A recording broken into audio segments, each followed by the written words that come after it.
How are we doing for time? We're done? Yeah. Done? Colleen and Nina, are you done? I have 3 more. I'm not done yet. Okay, give me some time. Mr. Ryan, Yes, sir. are we going over it today? Yeah, if we have time, we'll go ahead and just do it today, Okay, and then we'll get back into the material. okay.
Mr. Graham, do you want me to send you my text?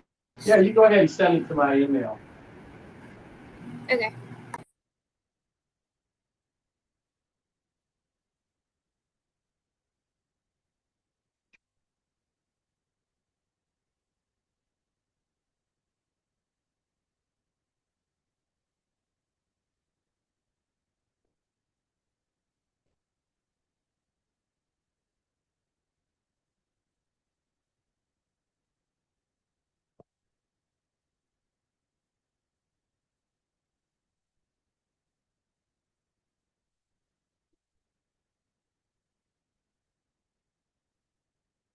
Go ahead and get started.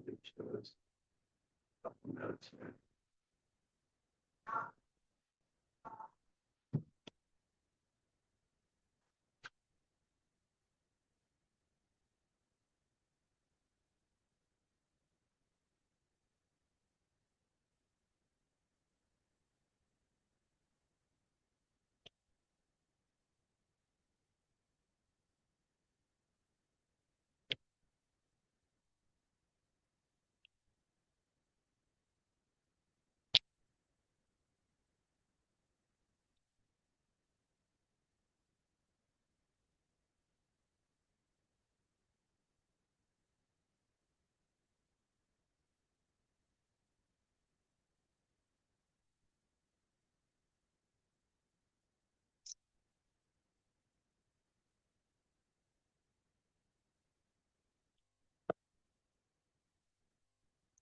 I think it's the word. Do you want to share the screen? Or Um, yeah, I'll go ahead and share the screen and put this thing out. What I'll do is I'll just, I sort of took the test too, so. Okay, so.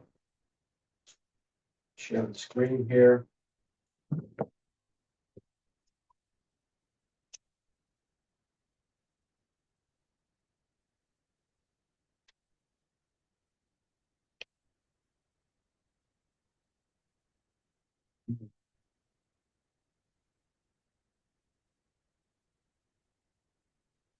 Okay, so, we'll go ahead and get this, give me at least, what was it, what's one thing that got people riled up that they have a revolution? France was completely fall. Correct, that's one. Do you have another one there? the government pushed everything too hard to the people, and they lose the touch with people. So people kind of disagree with everything the government do. Okay, so this overbearing, the overbearing government, that's, I'll put that under taxes, Oh yeah. that they were overtaxing the people. Okay, did you have anything you wanna? A lot of people have died in the famine. That's right, so they had a famine. Whose fault was that? The Kings, That's who they blamed for what caused the famine. hail, They had hailstorms that took out some crops. They also had 2 years of droughts. And it was probably, when you look, it's not in your book, but probably what they said, it was either there was some eruptions or up in the Iceland area that caused major changes in the weather. Okay, so you got two of those right, you got your points there. This is the civil constitution of the clergy. So happens in July 1790. What did it? You just need to name one. What was there was about 3 or 4 things that they told the church you're going to have to do. So what was one of them? They made the priests and the bishops like sign the thing that makes them look up to the saints. Right. So they had to take an loyalty, oh man, I'm sober actually, believe it or not, loyalty oath to the, the state over the church. By the way, how did that work out with how many bishops actually signed that oath? What do you think? 4 bishops signed it. 70,000 priests. Of the 70,000, over half refused. There were 70,000 priests and about half of them refused. And so this, and they were then, I don't know, this is just extra credit type thing. They were known as what? Again, with, I can't see if I can remember the word. I'll have to look it up, but it was, they were no longer legitimate church. Okay, you can't say mass. Okay, so that pushed back. They also said the state gets to pick the bishops. You know, Rome, you really don't get to pick them. By the way, that almost goes all the way back to Charlemagne. That was one of the deals that Charlemagne was kind of cut. Basically, I will send down the ones I want to be bishops, and then you can approve them. And then they just took it another step, saying we're sending down the people of bishops, and we don't care. This is a French church. So that got things riled up. Any questions about that? Who wrote to the Prussian King Leopold II and urging him to make war with France? Everybody get that right? Louis XVI. By the way, there's a little life lesson here. Never write anything down in an email or in a letter that you send somebody unless you're willing to see that thing published on the Jumbotron in Times Square.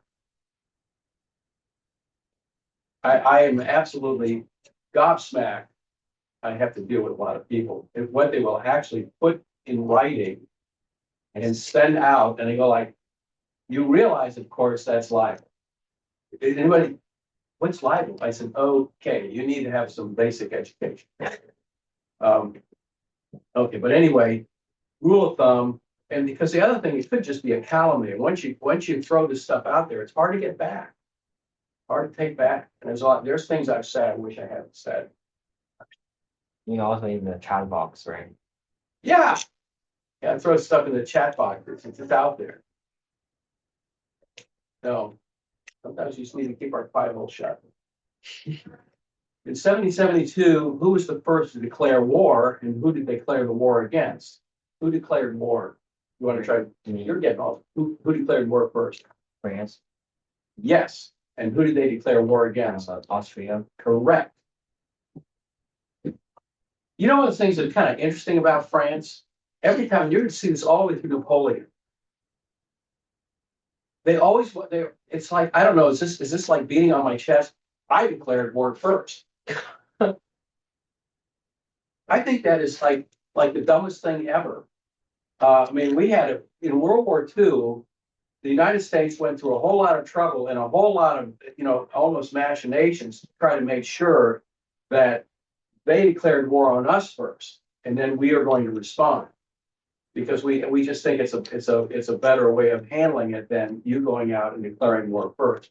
But no, not back when France was very big. They had to make sure they always declared war first. Napoleon was very big, and he had to have the initiative. Okay. Free market capitalism versus laissez-faire. This is laissez-faire free market versus mercantilism, and this is my slide. It's not in the book, but what's one difference? Okay, what's one of the differences? So free market is controlled by the market, and on the other side, the mercantilism is definitely was controlled by the government. So it will affect the economy very differently. It does. There's some other aspects of it.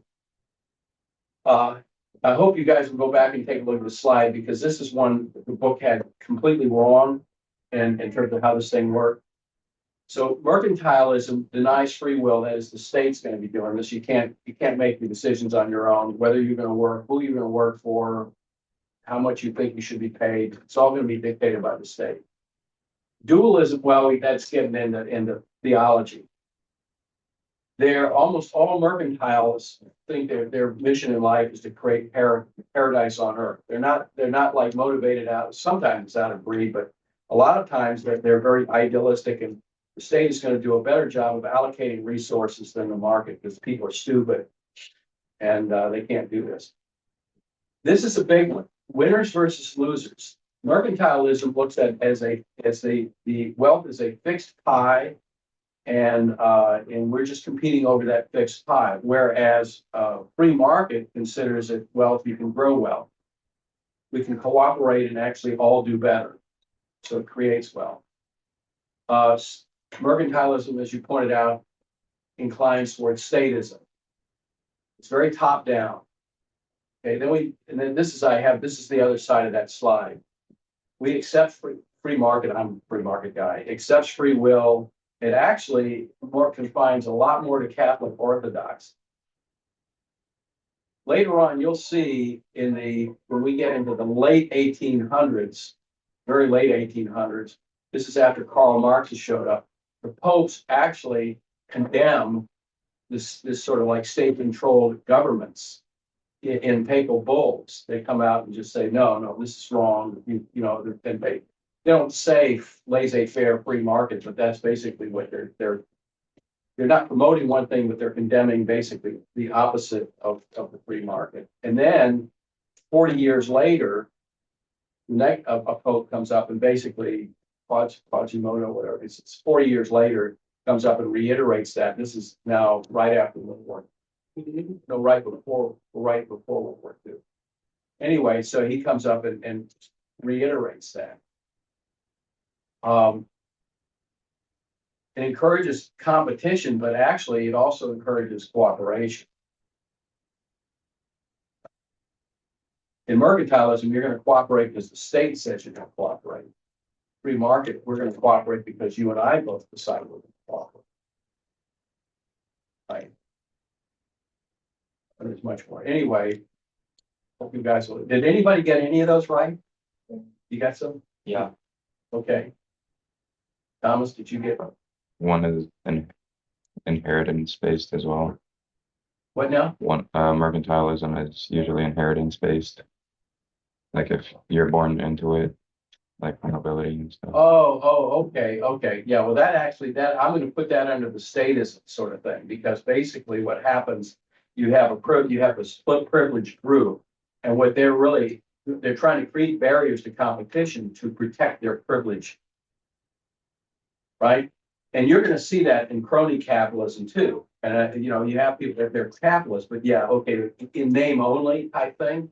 But they will use all their resources to try to buy politicians, do whatever they have to do to protect their families' wealth and their family status. So their kids may be trust babies, trust fund babies, not never done a day's work, but the parents will go through all this machinations to try to get laws passed, things done, protect their trust fund babies. I make all my kids go work in a restaurant, because one of the best ways to learn how broken human nature is. Anyway, Parliament outlaws unions in favor of business owners. And would you call that free market or mercantilism? What do you say, Mary? That's mercantilism. The book makes it look, actually tries to paint that as capitalist. That's where you kind of, no. When the state is going in there and saying you can't have a union, it's against the law to have a guild. You must, you cannot raise their wages over this rate. And when you're doing that, that's not free market. By the way, one of the things that has to do where the free market can cause some pain points. What's one thing where the free market can cause a pain point? Monopolies. That's crony capitalism. That's when people are the cronies are getting together and saying, let's use our leverage to mess over the consumer and the worker. That's what happened there. No, it's called creative destruction. Because what happens is somebody comes up with a better idea. Whatever was before, this is there's no more horse and buggies unless you go to southern Pennsylvania and see the Amish. But there's not a whole lot of horse and buggies out there anymore, because it was creatively destroyed. I think the electric car is eventually going to creatively destroy the combustion engine. Really?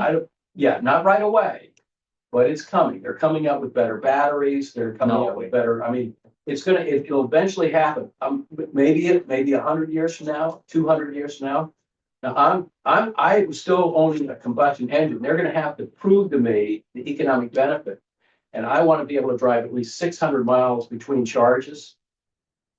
That would be, so I have my own, but because I'm part of the market, and what happens is, when you get a bazillion people part of the market, when somebody comes up with an electric car, because, well, I'll tell you, the maintenance on those things is far less than the maintenance on a combustion engine. There's far fewer moving parts. When they get that, they now have a battery. I think Samsung came up with a battery that will last 20 years. No, the Chinese, Anybody out here driving a car that's 20 years old? I'm probably the closest one to it. we have one, You have one yeah, 20-year-old car? over 10, over. Good for you. I And the like, engine just broke yesterday. okay, I like that. But what's gonna happen is most people don't. And when you get a battery that lasts 20 years, they have a battery now that'll go up to 600,000 miles. Anybody think they're gonna be driving their car 600,000 miles? That's a stretch. When they get there, my opinion is the EVs will creatively destroy the combustion engine. I think it will never happen. Maybe not in your lifetime. Hopefully not, because I really hate the EVs. Is it? Okay, well, you'll be driving around in those antique cars. Okay, good for you. And you're part of the market, so you get to make that decision. Okay, who started the Committee of Public Safety? Yeah. Dan Home. Okay. There's a little irony. Well, let's get into it. So we had that, and what were the powers that it had? Yeah, I've got them listed. It was the dictatorship. Dictatorship, They controlled the courts and the armies. the courts and the army, they both the executive and the courts. So basically, you can be arrested and executed without trial. And what else? They controlled the economy as well. They basically, because they're dictators, they did control the economy. I would give you that. But they met in secret. So there's even no public accountability. No public accountability. It just happens. And now, if you say something against it, you can be dragged in there and have your head cut off. So what do you think that does to people complaining? You think there's anything in the complaint box there? No. I don't want my head cut off.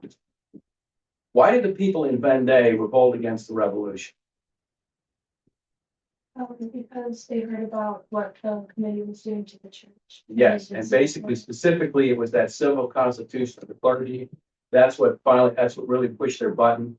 But then they also had a history of how the revolution was basically abusing the church. The state was taking over the prerogatives of the Catholic Church, weren't going to have it, and they pushed back. And they were willing to put 170,000 of their lives on the line. Okay.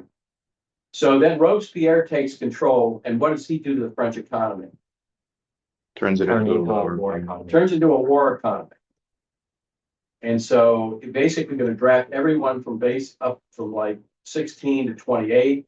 Anybody who's not married gets drafted. So they immediately, and this is, the other armies were kind of like, a big army back then was like 70,000. They're now to 770,000.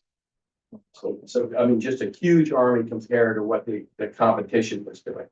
And then they literally had all the women and children, you're gonna make bandages and everybody, instead of making carriages, you're gonna make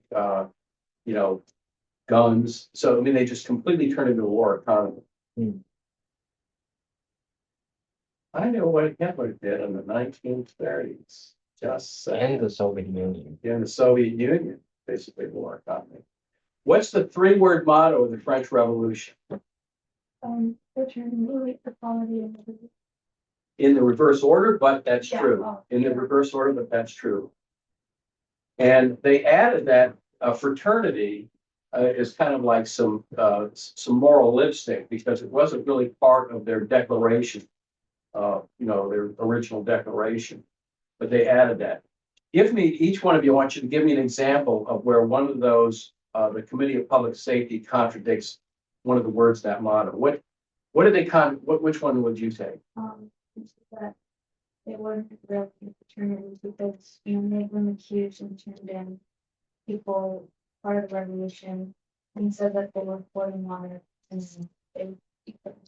Right, put in jail or killed. They killed a lot of people. So definitely not very fraternal. Not a whole lot of, not a big love fest. What else? What would you say about their liberty? What would contradict their liberty? They would imprison and try and kill anyone unjustly. Right, no trials.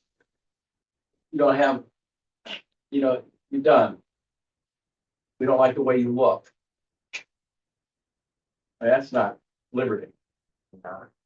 Very unliberty. And how about equality? The rich guys kept spending a lot of money and the poor kept starving. Well, the poor kept starving. You're right. They really didn't get all that frugal. The first guy who showed up that actually showed some serious frugality, and that was actually, believe it or not, Napoleon. Until he became the emperor, and then he got a little exciting. But up until that point, he's definitely showing some frugality. Okay. Napoleon captures Toulon from whom? British. The British. Okay. How do you do it? I'm curious. Remember how do you pull that off? It was something like the Swiss Monterey. Very good. He knew that harbor there were two hills above that harbor, and he put artillery up on those hills. And once the British looked up there and said, "Ruh-roh," they can fire that down on us, and our cannons are not going to reach up there. So this is a pretty lopsided. It's been fun too long. Bye-bye. They just took off. Which was a prudent thing to do. It would have been suicide to hang around there and just be cannoned. Who are the enragés? Who are they? They are the radical rebellion. Okay, well, They did? okay. Yes. They were the angry mob. The angry mob in Paris. They're enraged. That comes from that. And you know what I find incredible about that? They gave themselves that name. I mean, normally we'd say, okay, they're just trying to say, okay, you're a bunch of, wackadoos. You're a bunch of enraged people. That you're unstable. No, they like that name. Just like they actually gave the name to their own program called the Reign of Terror. I mean, when you first read that, you say, okay, someone is just like, the British must have called them that, right? They don't like it. No. They gave that was their own, they gave that name to themselves. Okay, so in Notre Dame, which is a cathedral, Our Lady, that's what Notre Dame means, Our Lady. It's a cathedral dedicated to Mary. What did the radicals replace the altar with? The goddess of reason. A shrine to the goddess of reason. But you got it. Shrine to the goddess of reason. Now, how reasonable is that? I'm just saying, isn't that a little ironic? We've had this faith for 2,000 years, of which most of the people in the country still believe in. And what we're going to do is we're going to insult Christ's mother by tearing down the altar in her church and putting up the goddess of reason. That definitely basically says we're smarter than God, right? Isn't that ultimately where that kind of logic leads? The vanity of that is just mind-blowing. Mind-blowing. It's almost as bad as somebody in a crowd yelling out, "Jesus is Lord," and then the person up on the podium shouts back, "I think you're in the wrong rally." You guys, What on earth? I mean, like, okay. It actually kind of, they did a survey. Guess what percentage of Catholics voted for Trump? 95% No, over that. no, 70, no. 50. 58%, So proclaimed which meant Catholic. 42% of Catholics would. I know the word trads, sort of, but 42% of Catholics are just fine with Kamala Harris, radical pro-abort, insulting people who are proclaiming Jesus Christ came. I go like, something tells me they probably don't go to church. They're just Catholic in name only. That would be my theory. They're not really, really Catholic. I don't think someone who's really has the faith in here could pull that off. Now, by the way, the Protestants voted more like about 60 to 65% Trump, 45. So the Protestants are actually a little bit more on board there. And then the people who are pagans, I mean, who just were non-religious at all, voted like 75% for Kamala Harris. I just looked at this big post. I just thought that was kind of interesting. Anyway, how did Robespierre die?